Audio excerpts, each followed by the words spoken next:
ಎಲ್ಲರಿಗೂ ನಮಸ್ಕಾರ. ಕವಿತಾ ಕಿರಣ ಲೋಕಕ್ಕೆ ನಿಮ್ಮೆಲ್ಲರಿಗೂ ಮತ್ತೊಮ್ಮೆ ಸ್ವಾಗತ. ಜ್ಯೇಷ್ಠ ಹುಣ್ಣಿಮೆ ಅಥವಾ ಕಾರ ಹುಣ್ಣಿಮೆ ಯಾವಾಗ ಆಚರಣೆಯನ್ನು ಮಾಡಬೇಕು, ಯಾವ ದಿನ ಈ ಒಂದು ಜ್ಯೇಷ್ಠ ಹುಣ್ಣಿಮೆ ಬಂದಿದೆ, ಹಾಗೆಯೇ ಪೂಜಾ ಸಮಯ ಯಾವುದು, ಈ ಒಂದು ಜ್ಯೇಷ್ಠ ಹುಣ್ಣಿಮೆಯ ಒಂದು ಮಹತ್ವವೇನು ಅಂತ ಇವತ್ತಿನ ವಿಡಿಯೋದಲ್ಲಿ ತಿಳ್ಕೊಳ್ಳೋಣ ಸ್ನೇಹಿತರೆ. ಜ್ಯೇಷ್ಠ ಮಾಸದಲ್ಲಿ ಬರುವಂತಹ ಈ ಹುಣ್ಣಿಮೆಯನ್ನು ನಾವು ಜ್ಯೇಷ್ಠ ಹುಣ್ಣಿಮೆ ಅಥವಾ ಕಾರ ಹುಣ್ಣಿಮೆ ಅಂತಲೂ ಕೂಡ ಕರಿತೀವಿ ಸ್ನೇಹಿತರೆ. ತುಂಬಾ ವಿಶೇಷವಾದದ್ದು. ಹಾಗೆಯೇ ಈ ಕಾರ ಹುಣ್ಣಿಮೆ ಅಥವಾ ಜ್ಯೇಷ್ಠ ಹುಣ್ಣಿಮೆಯಲ್ಲಿ ನಾವು ವಟ ಸಾವಿತ್ರಿ ವ್ರತವನ್ನು ಮಾಡ್ತೀವಿ. ಸತ್ಯವಾನ್ ಸಾವಿತ್ರಿ ತನ್ನ ಪತಿಯ ಪ್ರಾಣವನ್ನು ಯಮನಿಂದ ಮರಳಿ ಪಡೆದ ದಿನ ಅಂತಲೇ ಹೇಳ್ಬೋದು ಈ ಒಂದು ಜ್ಯೇಷ್ಠ ಹುಣ್ಣಿಮೆ ದಿನ. ಆದ್ದರಿಂದ ಪ್ರತಿಯೊಬ್ಬರು ಕೂಡ ತನ್ನ ಮುತ್ತೈದೆತನ ಗಟ್ಟಿಯಾಗಿರಲು, ತನ್ನ ಗಂಡನ ದೀರ್ಘಾಯುಷ್ಯಕ್ಕಾಗಿ ಈ ಒಂದು ವಟ ಸಾವಿತ್ರಿ ವ್ರತವನ್ನು ತಪ್ಪದಲ್ಲೇ ಮಾಡಿ ಸ್ನೇಹಿತರೆ. ಯಾವ ರೀತಿ ವಟ ಸಾವಿತ್ರಿ ವ್ರತವನ್ನು ಮಾಡಬೇಕು, ಯಾವ ಸಮಯದಲ್ಲಿ ಮಾಡಬೇಕು ಅಂತ ನಾನು ನಿಮಗೆ ಮುಂದಿನ ವಿಡಿಯೋಗಳಲ್ಲಿ ಸಂಪೂರ್ಣವಾಗಿ ತಿಳಿಸ್ಕೊಡ್ತೀನಿ ಸ್ನೇಹಿತರೆ. ಈ ಬಾರಿ ಜ್ಯೇಷ್ಠ ಹುಣ್ಣಿಮೆ ಜೂನ್ 29ನೇ ತಾರೀಕು ಸೋಮವಾರ ಬಂದಿದೆ ಸ್ನೇಹಿತರೆ. ಈ ಒಂದು ಜ್ಯೇಷ್ಠ ಹುಣ್ಣಿಮೆ ತಿಥಿ ಪ್ರಾರಂಭ ಯಾವಾಗ ಮುಕ್ತಿ ಆಗುತ್ತೆ ಅಂತ ತಿಳ್ಕೊಳ್ಳೋಣ. ಜೂನ್ 29ನೇ ತಾರೀಕು ಸೋಮವಾರ ಬೆಳಗಿನ ಜಾವ 3:06 ಈ ಒಂದು ಜ್ಯೇಷ್ಠ ಹುಣ್ಣಿಮೆ ತಿಥಿ ಪ್ರಾರಂಭವಾದರೆ, ಮರುದಿನ ಮಂಗಳವಾರ ಜೂನ್ 30ನೇ ತಾರೀಕು ಬೆಳಗಿನ ಜಾವ 5:26 ಮುಕ್ತಾಯ ಆಗುತ್ತೆ. ನಾವು ವಿಶೇಷವಾಗಿ ಈ ಜ್ಯೇಷ್ಠ ಹುಣ್ಣಿಮೆಯನ್ನು ಸೋಮವಾರ ದಿನ 29ನೇ ತಾರೀಕು ಆಚರಣೆಯನ್ನು ಮಾಡ್ತೀವಿ. ಯಾಕಂತಂದರೆ ನಮಗೆ ಸಂಪೂರ್ಣವಾದ ಒಂದು ಜ್ಯೇಷ್ಠ ಹುಣ್ಣಿಮೆ ತಿಥಿ ಸೂರ್ಯೋದಯದ ಸಮಯಕ್ಕೆ ಸಿಗುವುದರಿಂದ, ಹಾಗೆಯೇ ಇಡೀ ದಿನ ನಮಗೆ ಈ ಒಂದು ಜ್ಯೇಷ್ಠ ಹುಣ್ಣಿಮೆ ತಿಥಿ ಇರೋದ್ರಿಂದ ನಾವು ಈ ದಿನ ಮಾಡುವುದು ಹೆಚ್ಚಿನ ಫಲವನ್ನು ತಂದುಕೊಡುತ್ತೆ.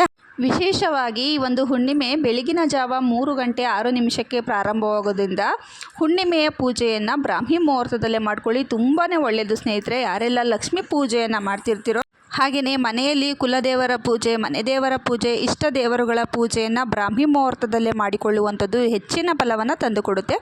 ಅದೇ ರೀತಿ ಇಡೀ ದಿನ ನಮಗೆ ಹುಣ್ಣಿಮೆ ತಿಥಿ ಇರೋದ್ರಿಂದ ನೀವು ಸಾಯಂಕಾಲದವರೆಗೂ ಕೂಡ ನೀವು ಪೂಜೆಯನ್ನು ಮಾಡ್ಬೋದು.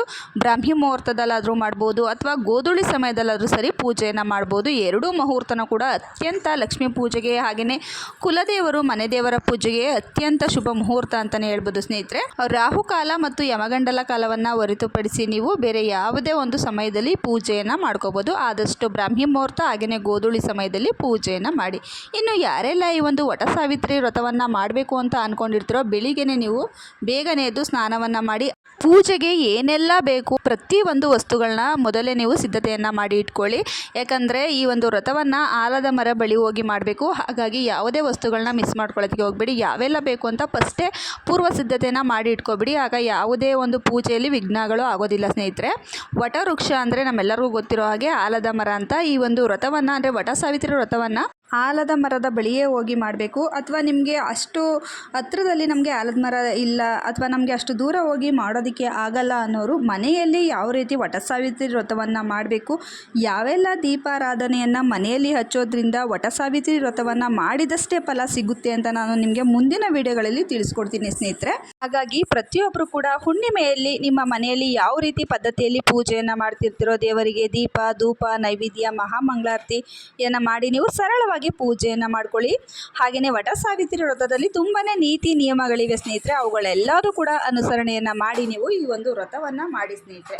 ನಾನು ಮುಂದಿನ ದಿನಗಳಲ್ಲಿ ನಿಮಗೆ ಸಂಪೂರ್ಣವಾದ ವಿವರವನ್ನು ವಟ ಸಾವಿತ್ರಿ ಬಗ್ಗೆ ತಿಳಿಸ್ಕೊಡ್ತೀನಿ.